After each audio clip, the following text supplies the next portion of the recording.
Hello everyone, I am doctor Shreya Nayak, retina specialist. और आज हम अपना डिस्कशन कंटिन्यू करने वाले हैं about retinal lasers. Last time हमने बात करी थी retinal laser in cases of retinal holes या फिर लैटिसेस, और वो कैसे और क्यों किया जाता है।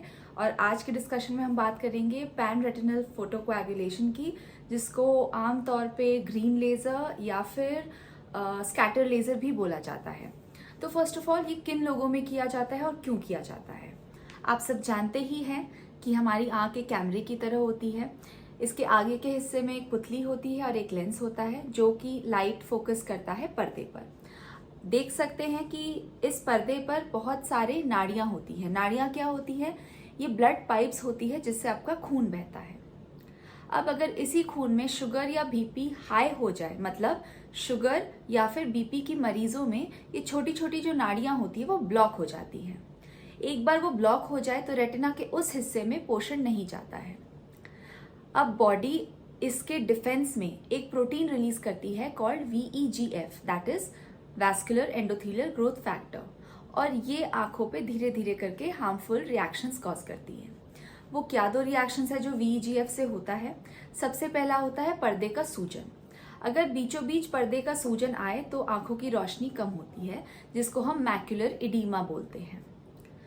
दूसरी होती है न्यूवास्कुलराइजेशन, मतलब बॉडी उन ब्लॉक्ड वेसल्स के डिफेंस में नए वेसल्स बना लेती है, पर वो अच्छे नए वेसल्स नहीं बना पाती है। वो बहुत लीकी होते हैं और विद टाइम वो बहुत बार लीक करके आंख के अंदर ब्लीडिंग कॉज करते हैं, जिसको हम विट्रस हेमरेज बोलते हैं।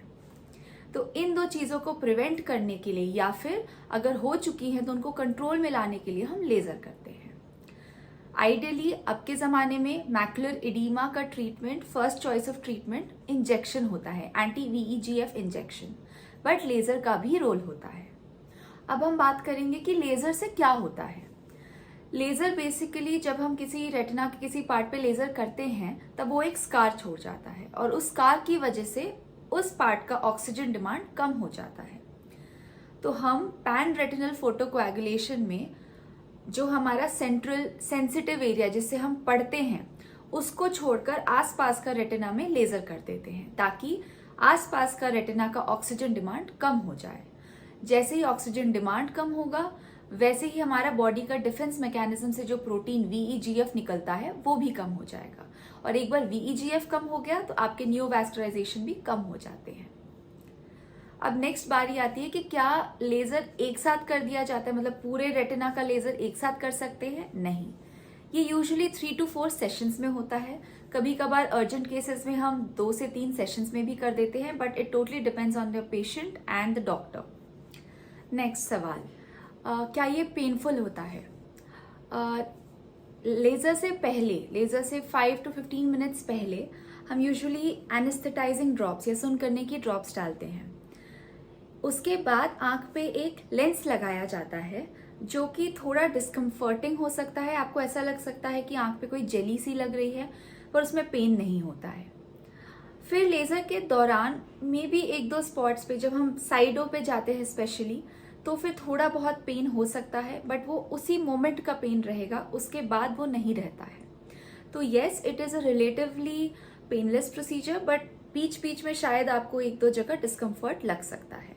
अगर लगता है तो आप डॉक्टर को बता सकते हैं, डॉक्टर पावर कम कर सकता है।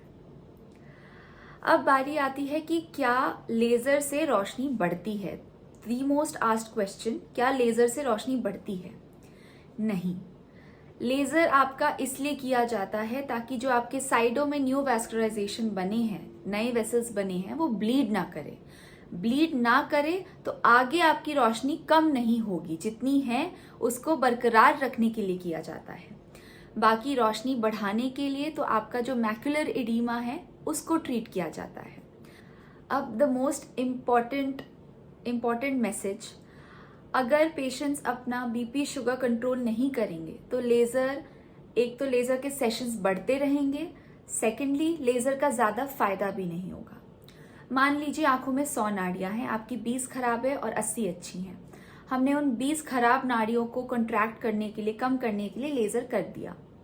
वो 20 नाड़ियां कॉन्ट्रैक्ट हो भी गई, खराब नाड़ियां कॉन्ट्रैक्ट हो भी गई, बट अगर शुगर बीपी कंट्रोल नहीं रहा तो बाकी की 80 नाड़ियां भी इवेंचुअली विद टाइम खराब होती रहेंगी।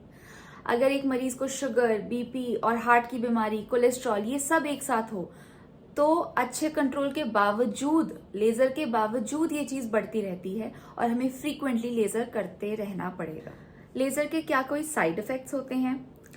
पहले जमाने में जब हम आर्गन लेजर यूज करते थे तब हाँ थोड़ी बहुत मेम्ब्रेन्स और रिएक्शन ज्यादा होता था, पर आजकल के जमाने में हम double frequency ND YAG laser use करते हैं जो उस हिसाब से काफी बिना साइड इफेक्ट्स के होती है। पर हाँ, अगर बहुत सारा लेजर एक साथ कर दिया जाए तो बीच का जो मैकुलर इडीमा होता है वो एकदम से बढ़ सकता है। तो हमें ध्यान में रखना है कि लेजर के दौरान पेशेंट को कितना मैकुलर इडीमा है और हमारे ज्यादा लेजर करने से वो मैकुलर इडीमा बढ़ ना जाए। इसीलिए लेजर को एक साथ नहीं किया जा सकता, 3 से 4 सेशंस में किया जाता है। तो ध्यान रखिएगा, शुगर और बीपी वाले मरीज जिनको एकदम से कम दिखता हो या फिर लग रहे हैं कि कोई फ्लोटर्स आ रहे हो या फिर अनकंट्रोल्ड हो या फिर लंबे समय तक हो, प्लीज अपना रेटिना चेकअप करवाइए, क्योंकि एक बार ये सारे ब्लॉकेजेस हो गए, इनको रिवर्स नहीं किया जा सकता है। इनके कॉन्सिक्वेंसेस को होल्ड पे लाया जा सकता है लेकिन रिवर्स नहीं कर सकते हैं हम। तो जो रोशनी चली गई उसको वापस लाना काफी मुश्किल होता है, पर हाँ ट्राई जरूर किया जा सकता है अगर आप ठीक टाइम पर आए तो। सो प्लीज, अगर आप किसी भी डायबिटिक या हाइपरटेंसिव को जानते हैं तो please ask them to see their retina specialist. आंखों के डॉक्टर के पास जाइए, हो सकता है तो एक रेटिना स्पेशलिस्ट के पास जाइए। Thank you.